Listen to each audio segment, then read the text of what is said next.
இரண்டு வினைச்சொற்களின் வேறுபாடு அறிதல். வினைச்சொல்னா ஒரு தொழிலை உணர்த்தி வரும் சொல் வினைச்சொல் எனப்படும். வினைச்சொல்லின் பண்புகள்: காலம் காட்டும், வேற்றுமை ஏற்காது, திணை, பால், எண், இடம் ஆகியவற்றை உணர்த்தி வரும். நம்ம முன்னாடி வகுப்புலயே பார்த்துருப்போம் வினைச்சொல்னா என்னன்னு. இப்போ எக்ஸாம்ல 2 வினைச்சொற்களை கொடுத்துட்டு அதுக்கான வேறுபாடு கேட்கும்போது நம்ம சரியான விடையை தேர்ந்தெடுக்கணும். இங்க பாருங்க, இருவினைகளின் வேறுபாடு சொற்கள் சில எடுத்துக்காட்டு: அடங்கு, அடக்கு. ஆசிரியர் அடக்க மாணவர்கள் அடங்கினர். அறிவது, அரிது. இலக்கணத்தை அறிவது மிகவும் அரிது. நிறைந்த, நிறைத்த. பழக்கலவை நிறைந்த ஜாடியில் தண்ணீரை நிறைத்தனர்.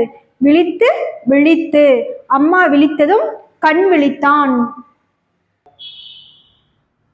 குவிந்து, குவித்து. பள்ளியில் குவிந்த குப்பைகளை அள்ளி வண்டியில் குவித்து வைத்தனர். பறந்து, பறந்து. விதைகள் பறந்து கிடப்பதை உண்ண பறவைகள் பறந்து வந்தன. மாறு, மாற்று. நேர்மையானவனாக மாறு, மற்றவரையும் மாற்று. கலைத்தல், கலைத்தல். மாணவர்கள் கலைந்த படங்களை ஒட்டி கலைத்து போயினர். சீரிய, சீரிய. சீரிய பெருமை வாய்ந்த பாண்டிய மன்னனை சீரிய கண்ணகி. கொடுத்து, பெற்றெடுத்து. தன் உயிரை கொடுத்து பிள்ளையை பெற்றெடுத்தாள். உணர்ந்த, உணர்த்தி.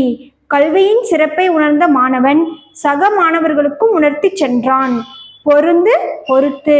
படங்களை பொருத்தி சரியாக பொருந்தியுள்ளதா என பார்த்தான்.